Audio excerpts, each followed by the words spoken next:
Bienvenidos a una nueva edición de Terapia Liberal. En esta ocasión vamos a hablar un poco de lo que está pasando con estas nuevas medidas de confinamiento, restricciones, toques de queda que no quieren nombrar los políticos para no alterar a la opinión pública y demás. Para empezar quería hacer un video distinto, no preparé un trabajo de investigación como generalmente hago, que les leo, sino simplemente algunos puntos que anoté, hablarles cara a cara. Porque me parece que las cosas que están pasando son de una gravedad, no solo institucional, política, económica y social, sino una gravedad hasta moral, ética, lo podría nombrar, ¿no? Estamos viendo realmente un proceso que ya lo vamos a tocar en profundidad, que no solamente ocupa un rol acá en la Argentina, sino que un proceso que se abarca prácticamente la totalidad del globo. Todos los países más o menos centrales están viviendo una situación muy parecida.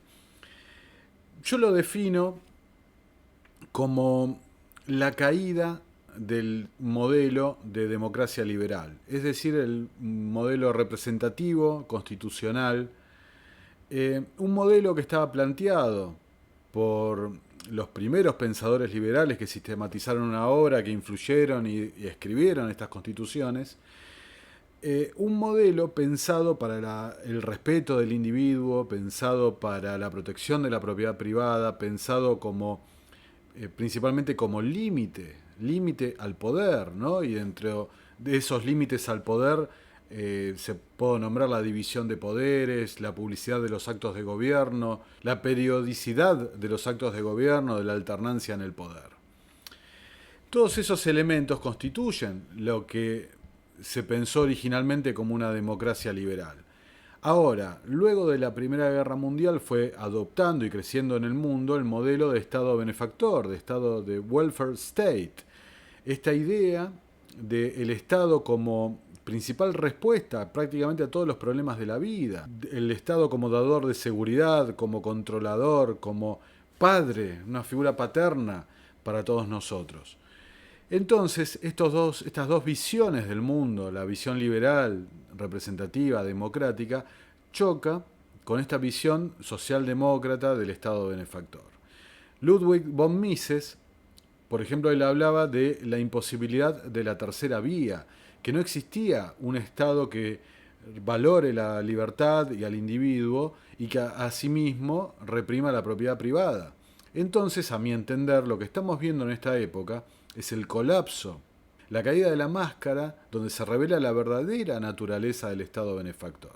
Y la verdadera naturaleza del Estado benefactor es, como decía Mises, el camino hacia el autoritarismo y la represión del individuo, como está ejemplificado en el libro de Hayek, Camino de Servidumbre. Donde empieza una restricción, le sigue otra, y le sigue otra, y le sigue otra. Y el que pierde siempre es el individuo, que va perdiendo derechos. Entonces, este choque de modelos, a mi entender, es ni más ni menos que en la mente de las personas. ¿A qué me refiero con esto? El Estado puede entrar en tu casa, puede estar en tu trabajo, puede entrar en el agua que tomás, en los alimentos, todo está absolutamente regulado por el Estado. Lo que escapa a la regulación estatal es la mente. Sin embargo, desde el adoctrinamiento en la educación pública, en la religión del Estado, continuamente están tratando de influir. Muchísimos intelectuales, muchísimos pensadores influyen en tu pensamiento, tratando siempre de reivindicar este rol del Estado. Ahora, por ejemplo, entrando en el tema, esta semana en la Argentina pudimos ver, por ejemplo, yo vi en vivo, en el programa de Viviana Canosa, la entrevista que se le hizo a Marcelo Peretta, donde hablaba del tema de la enfermedad, de las vacunas y demás. Esa entrevista tuvo la reacción inmediata de Luis Novarecio en el programa que seguía, diciendo un montón de cosas, justificando el rol del Estado, justificando la censura del Estado y un montón de cosas contrarias al individuo. Pero lo que no se nos tiene que escapar es que se nos está tratando de vender e instalar principalmente a través de los medios de comunicación. Por eso hablo siempre de la importancia de estas iniciativas como Terapia Liberal, como puede ser Nicolás Moraz con los liberales, o Gentilhombre, Lecturas Libertarias y demás, tantos canales que hay por ahí. La importancia de divulgar las ideas, porque del otro lado tenés a los medios de comunicación instalando una única verdad, un único relato que se tiene que aceptar en forma dogmática, no se puede cuestionar nada. Por más de que no cierren los números, por más de que haya una rotunda discrepancia entre los números que exhiben oficiales, no surgidos de por ahí. Los números oficiales exhiben una total discrepancia con la realidad, con el relato que tratan de instalar. Entonces, cuando desde los medios de comunicación, principalmente financiados por el Estado, y tratan de instalar un único pensamiento, ¿a qué equivale eso? Verdaderamente una lucha por la mente de la gente. Como hemos dicho tantas veces desde acá, el político se guía por el humor social. Su principal incentivo es la reacción, es mantener el poder, alcanzar el poder, permanecer en el poder, y eso lo logra a través de la opinión pública. Cuando la opinión pública lo favorece o favorece su agenda, permanecerá o accederá al poder. Cuando no lo hace, se irá a su casa, con una pensión, ¿no? Bastante elevada. Pero el punto es ese. Se está instalando a través de los medios de comunicación, a través de todos estos voceros realmente. Los medios de comunicación no están informando, están siendo voceros de una narrativa cuya única justificación de esta narrativa, como ya lo he dicho en enero, es tapar la inoperancia de la planificación y los resultados de los negociados que quisieron hacer monopólicos, como en la pandemia de la gripe A. Ahora, en esta semana, cuando tenés casos como el de Mauro Viale, tenés noticias como la de Johnson & Johnson en Estados Unidos, o como la de AstraZeneca en Dinamarca, claramente, si no podés preguntar, si no podés incomodar, si no podés cuestionar, ¿qué pasa? ¿Dónde quedás reducido?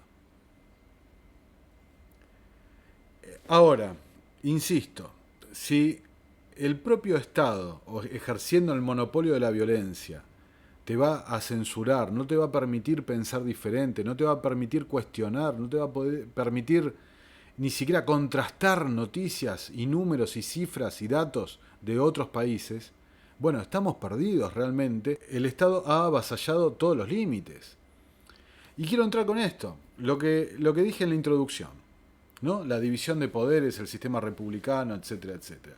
Ahora, yo me tomé un trabajo, y ni siquiera, les confieso, ni siquiera muy avanzado o muy detallista, de analizar la Constitución y las distintas medidas que se han ido tomando desde marzo del 2020 hasta hoy.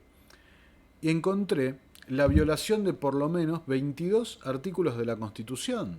Se los voy a leer muy rápido por si alguno lo quiere discutir en los comentarios, etcétera, etcétera. Se han violado, ojo, algunos violaciones flagrantes, otros violaciones que se pueden discutir. Pero, por ejemplo, el artículo 1, que habla del federalismo. El artículo 5, de vuelta con el federalismo y la autonomía de las provincias. El artículo 6, los motivos de intervención.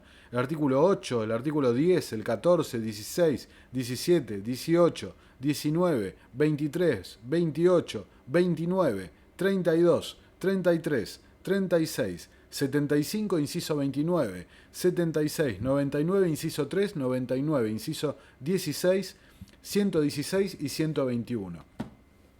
22 artículos violados. ¿Dónde está la protección de la Constitución por parte del Poder Judicial? ¿Quién nombra a los jueces? ¿Quién los propone? La corporación política.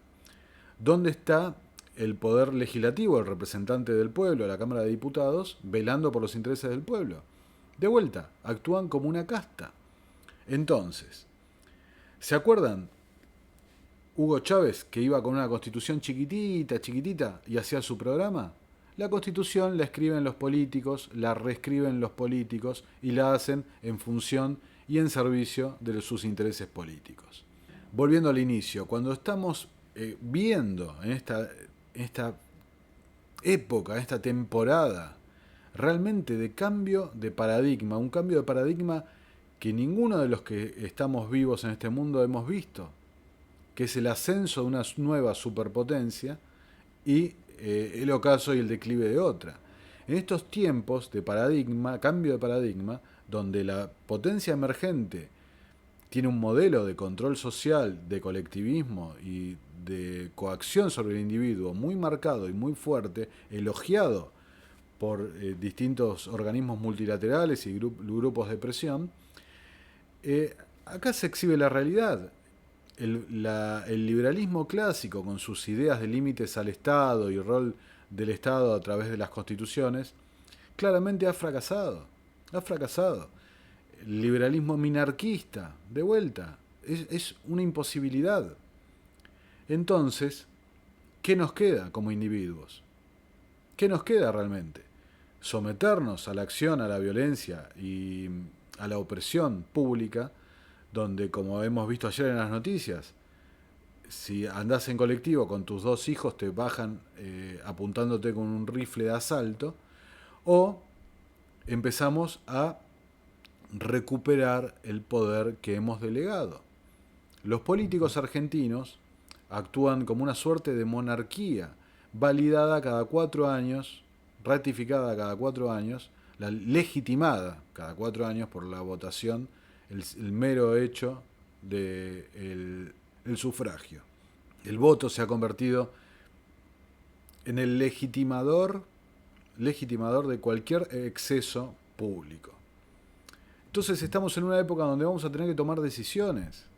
¿Qué hacemos? ¿Defendemos al individuo? ¿Recuperamos ese poder que hemos cedido?